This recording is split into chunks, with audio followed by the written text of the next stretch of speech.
Thanks for tuning in to leftcoastnews.net. News and information from the wacky, sometimes communist, liberal west coast of the United States.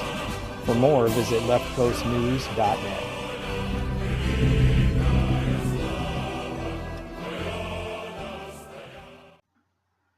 Well, here's more good news about taxes in Washington and what you can expect in the next year or two. There's an expected slide in the Washington Unemployment Trust Fund balance, which could trigger a new tax. Just what we need. This is from the Washington State Standard. Washington businesses would need to shoulder roughly $700 million in additional taxes in a few years unless the projected finances of the state's unemployment insurance fund improve. Officials are looking at ways to avoid such a scenario. Unemployment is relatively low in Washington, but pandemic-era policies and increased usage during the past couple of years have strained the state's unemployment system, which provides temporary payments to residents who lose their jobs and are looking for new work.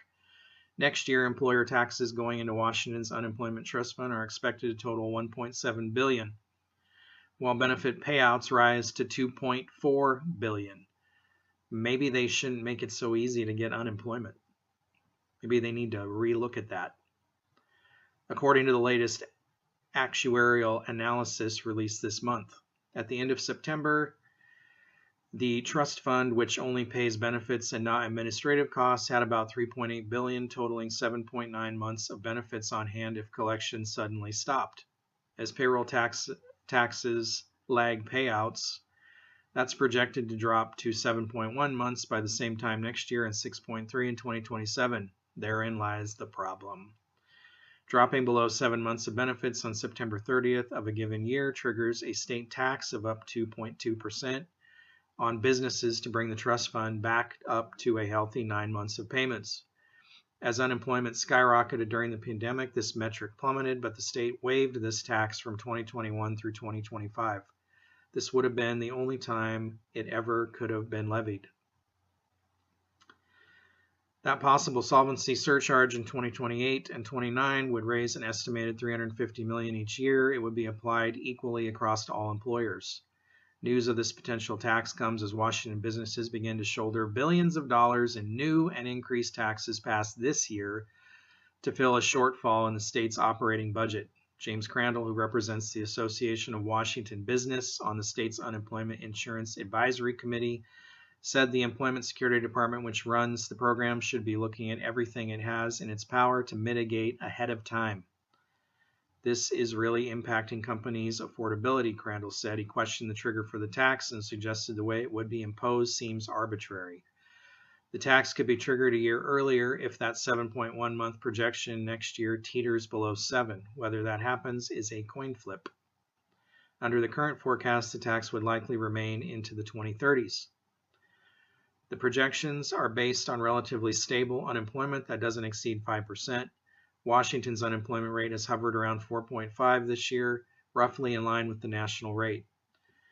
It is far from a foregone conclusion that tax will be needed. A recession or better than expected economic growth would shift the chances of needing the tax. We're not going to have a better than expected economic growth here in Washington. The state is not business friendly. I own businesses for many years in this state. It is not business friendly. They do everything they can to make it as difficult as possible for businesses, and they charge you out the ass for everything they possibly can. The long-range projections give the state time to change course. Do you think they will? Do they ever? The state knows how to do one thing, and that is tax you for everything. Everybody for everything. Everything possible.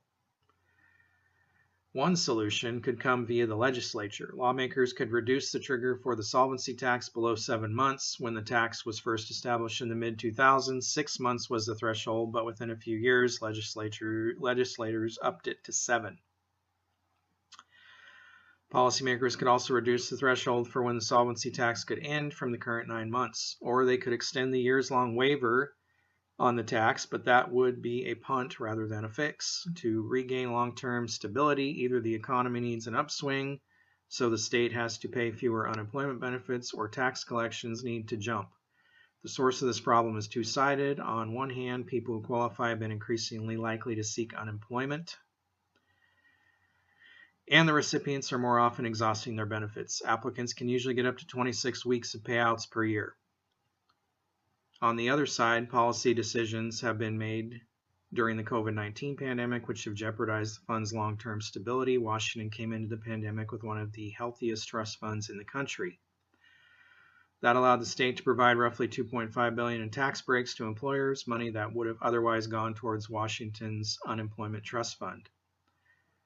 So while many states had to borrow from the federal government to keep unemployment checks flowing, Washington did not, but it also left the fund with much less money.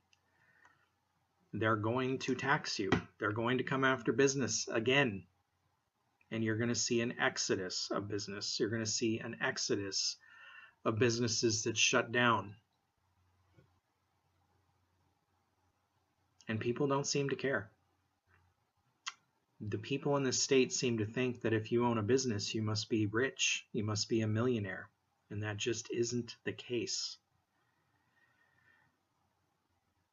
And if you've never owned a business, you don't understand all that goes into it and the amount of taxes and payouts that you have to deal with in this state.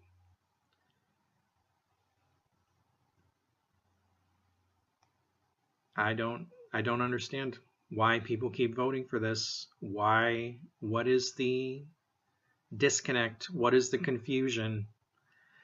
Businesses need to keep their money to survive, to hire people.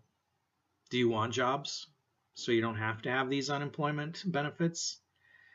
But I think there's a lot of lazy people in this state who want to sit around and collect a paycheck because they like the idea of socialism and government support.